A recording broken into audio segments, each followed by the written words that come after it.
ये एक सोच। एक तो शरीर बढ़ता जा रहा है, और छोटा है, बड़ा हो गया, युवा हो गया, फिर बूढ़ा हो गया,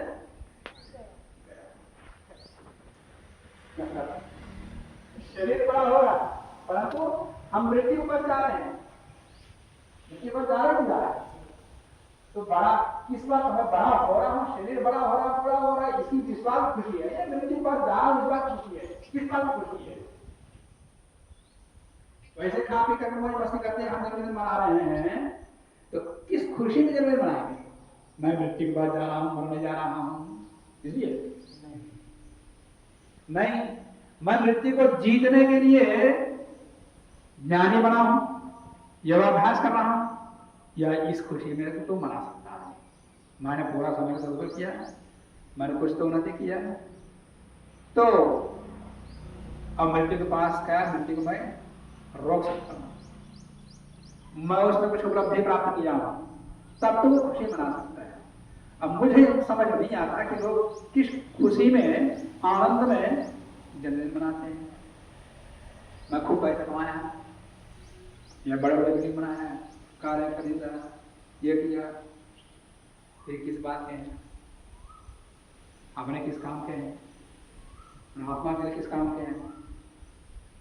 अब विचार करने पर पता लगता है। तो खुशी मनाते हैं, उसको कारण रहना चाहिए। कोई भी आदमी यदि ये वो सोच रहे हैं कि हाँ मैं मृत्यु के बाद जा रहा हूँ, मरने जा रहा हूँ, कोई कुछ नहीं, शोक मनाएगा। इस शोक में क्या जन्मदिन मनाएगा? तो जन्मदिन मनाना हो, शोक यानी जागते, जो जागा तब मृतक कामयन्ते, जो जागता है उसको वेद चाहता है, मतलब भगवान चाहता है। अब जो सोता है उसको भगवान नहीं चाहता, वेद नहीं चाहता, वेद उसके पास नहीं आता, वेद ज्ञान उसके पास नहीं आता। हाँ, उत्तिष्ठ उपनिषदों में आता है, जागृत हो जाओ, उठो, जागृत हो जाओ। हम रोज गायत्री मंत्र जप करते हैं, संक्षिप्त बताऊंगा।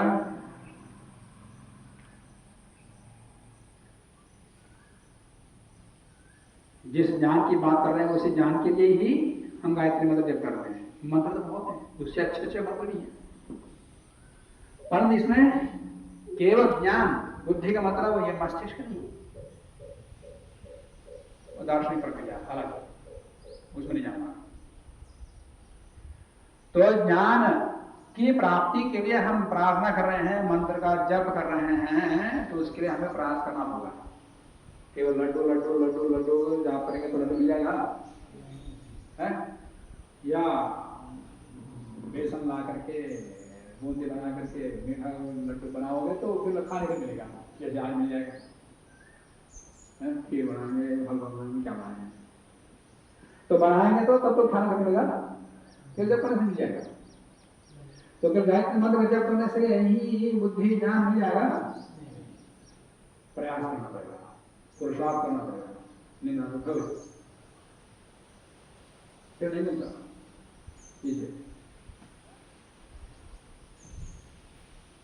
समझ में आएगा? एक बात बताता हूं, जब युद्ध चलता है, सबसे बड़ा भयानक विनाशकारी दिव्य शक्ति वाला शस्त्रास्त्र कौन सा है? ब्रह्मास्त्र। सब जानते हैं, प्राचीन काल में ब्रह्मास्त्र बहुत बड़ा और उसका प्रयोग हुआ है। किसने प्रयोग किया? उसका परिणाम जैसे परमाणु बम गिरा दिया तो जापान में इतना भयंकर विनाश हुआ, इतने वर्षों तक इसका रहा प्रभाव इतिहास में हमने देखा है। पर ब्रह्मास्त्र किसने प्रयोग किया? तो बना है तो कोई करे, प्रयोग उसका आता नहीं है। महाभारत में आता है, एक बार प्रयोग किया, वापस लिया गया। ब्रह्मास्त्र प्रयोग करने योग्य नहीं है, इसलिए हमको उसका प्रयोग का उल्लेख नहीं मिलता नहीं है मेरे दृष्टि में। उससे भयंकर अस्त्र शस्त्र का उल्लेख आता है, उसका प्रयोग करने पर क्या दुष्परिणाम हो यह भी आता है। और ब्रह्मास्त्र सबसे अंत में प्रयोग करने योग्य है बताया जाता है और उसका प्रयोग करना तो दिखता है।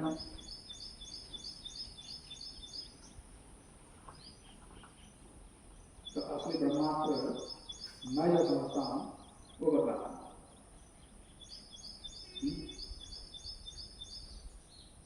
वो है ब्रह्मास्त्र की स्तुति है। ब्रह्मास्त्र वरदान ब्रह्मास्त्र की स्तुति है तो बताऊंगा प्रवृत्ति बुद्धि। ब्रह्मास्त्र क्या है? बुद्धि ही ब्रह्मास्त्र है।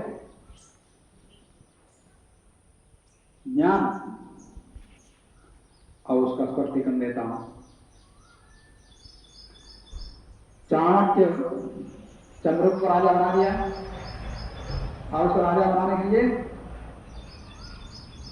कितना कठोर तप करना पड़ा। छोटे बचपन से लेकर के चंद्रगुप्त को नंद को हटाने के लिए और चंद्र को बनाने के लिए चंद्रगुप्त भागता था बीच बीच में। सब कुछ विघ्नों को समाप्त करता हुआ उसका निर्माण किया और सामने नंद को मार करके चंद्रगुप्त को राजा बना दिया।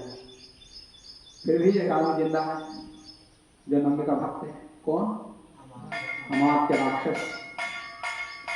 अब वह षड्यंत्र रचता रहता है। फिर समाप्त करके फिर नंदराज को राज स्थापित करो तो उसके षड्यंत्र में चाणक्य के या चंद्रगुप्त के दल के कुछ लोग उधर मिल जाते हैं। ये विषय चाणक्य पता जाता है। ये बड़ा तेज है।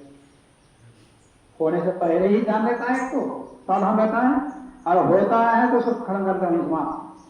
और वो इतना कुटिल है चंद्रगुप्त को भी डर लग जाता है।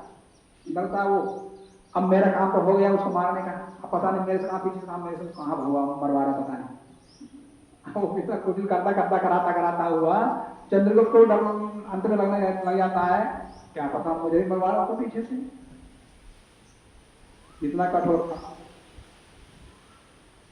जब राज्य चल रहा था चंद्रगुप्त का तो कुछ लोग जाके अमात्य राक्षस के साथ मिलने लगे। उस घटना को मुद्रा राक्षस से एक पुस्तक है, नाटक है मुद्रा राक्षस। उसके अंदर श्लोक देता है, बड़ा अच्छा श्लोक है। याद करो, हमने बोलो। ये याता किमपि प्रधार्य हृदये पूर्वागता एव ते ये तिष्ठन्ति तिष्ठन्ति भवन्तु तेऽपि गमने कामं प्रकामोद्यमा एका केवलमर्थ साधन विधौ सेनाशतेभ्योऽधिका नन्दोन्मूलन दृष्टवीर्य महिमा बुद्धिस्तु मागान्ममा। कितना बढ़िया श्लोक है। कैसे?